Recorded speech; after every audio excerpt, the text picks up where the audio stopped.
I want you to help me again within the story of creation. I am not sure I understand what you mean exactly by creation. What exactly do you mean by creation? Well, what exactly I know by creation is what I learned from my society.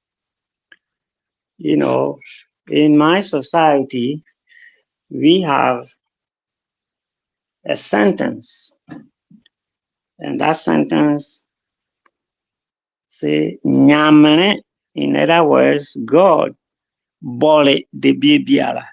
God created everything, and thanks to the Bible, it took 6 days to create.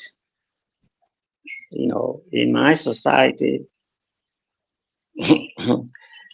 also, although we say God created everything, we don't know how many days it took to create them. Like in the Bible, they said the first day he did this, the second day, and it took 6 days to create the world, the universe. And then the seventh day, he celebrated it, you know. So creation is physical, creation is material. But what is created in the mind that is not touchable, or whatever it is, which is immaterial. Do you know that telling a story is one of the most powerful ways to connect with your audience? Do you know that the human brain processes story much more easily and quickly than facts and figure? Stories are a great way to engage your audience, get them interested in your products and services, and inspire them to take action. A good story will help you create more compelling content that can be shared on social media or through other channels. And it's not just about telling a compelling story, it's also about knowing how to tell it effectively. Now, do you want to better connect with your audience? Then join us on our online training class, Storytelling for Content Creators and Digital Entrepreneurs.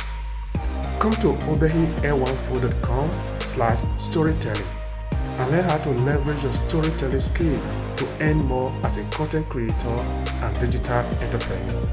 Storytelling is a powerful way to connect with your audience, so let's explore it together. See you in the class.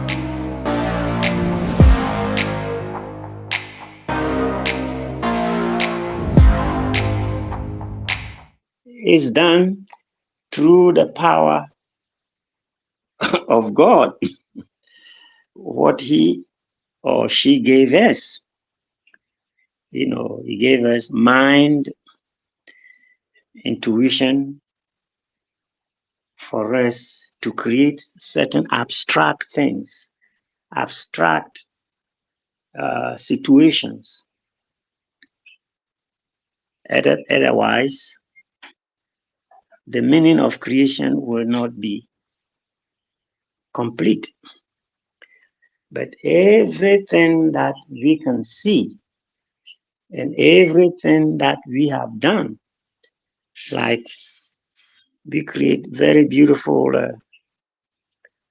furniture, very beautiful house. We did it with our hands, but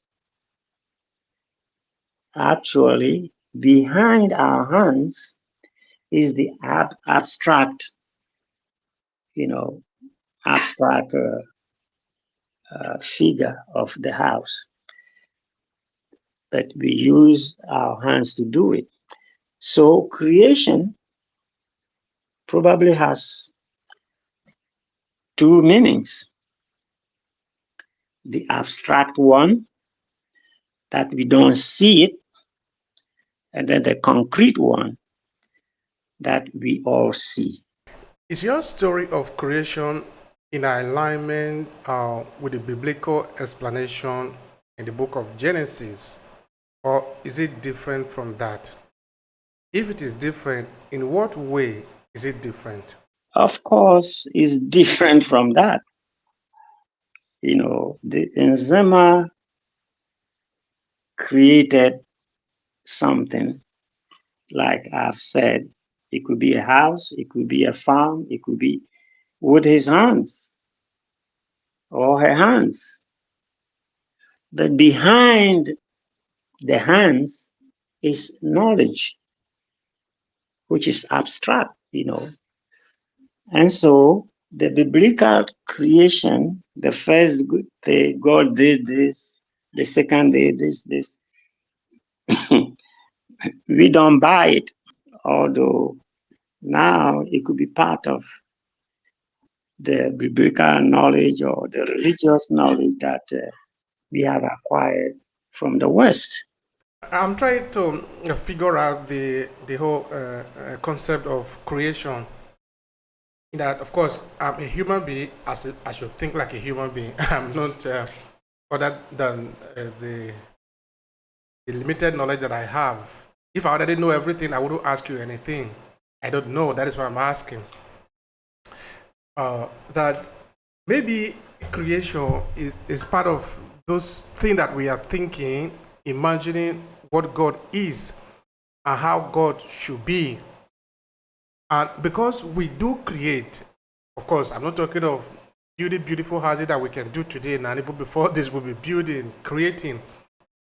That maybe if we could build, then God could also build. Because if you look at the skeleton of a man or an animal, you see that it's actually beautifully designed.